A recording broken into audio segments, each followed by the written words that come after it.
Assalamualaikum warahmatullahi wabarakatuh. Saya Bayu Setio Pambudi dan hari ini kita akan belajar tentang ilmu pengetahuan alam, tema 5, subtema 3 tentang keseimbangan ekosistem. Yang pertama, rantai makanan dan jaring-jaring makanan.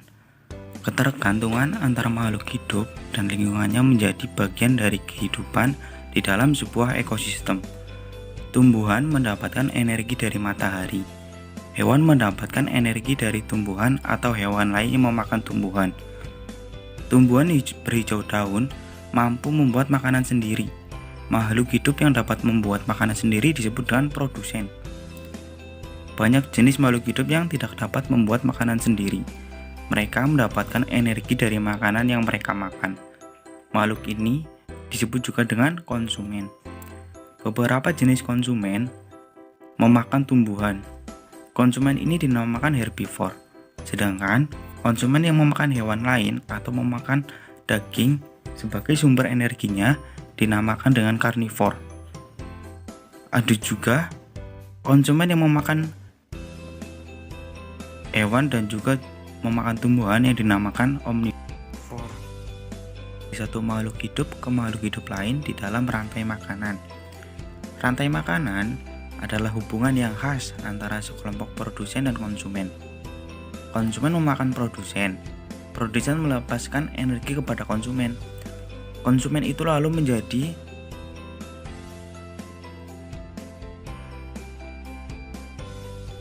selanjutnya ada jaring-jaring makanan. Jaring-jaring makanan itu seperti rantai makanan. Namun, produsen dan konsumen tidak hanya memakan satu sumber makanan saja.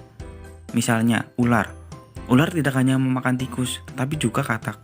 Burung elang tidak hanya memakan ular, namun juga katak dan ayam.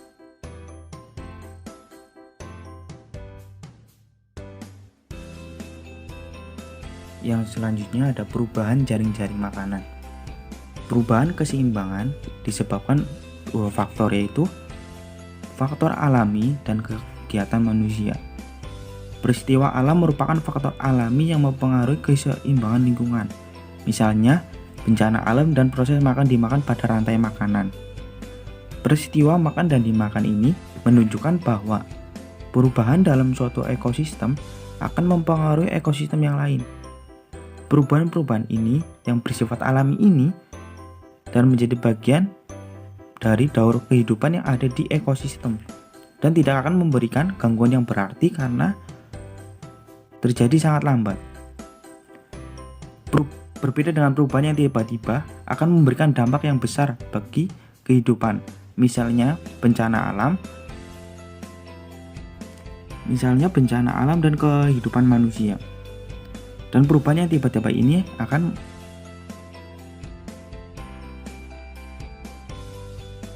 setelah kita mengetahui apa itu perubahan jaring-jaring makanan, sekarang kita akan membahas akibat dari perubahan jaring makanan. Bertambah dan berkurangnya populasi dapat menyebabkan terjadinya perubahan jaring-jaring makanan. Perubahan jaring-jaring makanan ini disebabkan oleh faktor alami dan kegiatan manusia.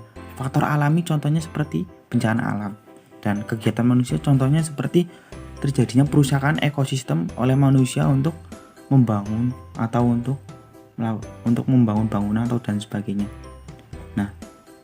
Perubahan jaring-jaring makanan ini karena berkurangnya populasi dari suatu bagian akan mengakibatkan perubahan ekosistem.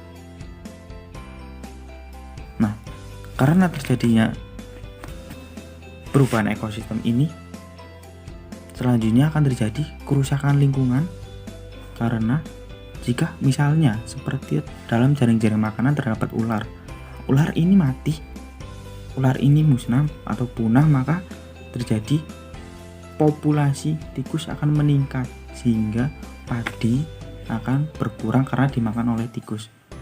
Hal tersebut akan mengakibatkan kerusakan ekosistem dan kerusakan lingkungan. Baik, sekian pembahasan ini.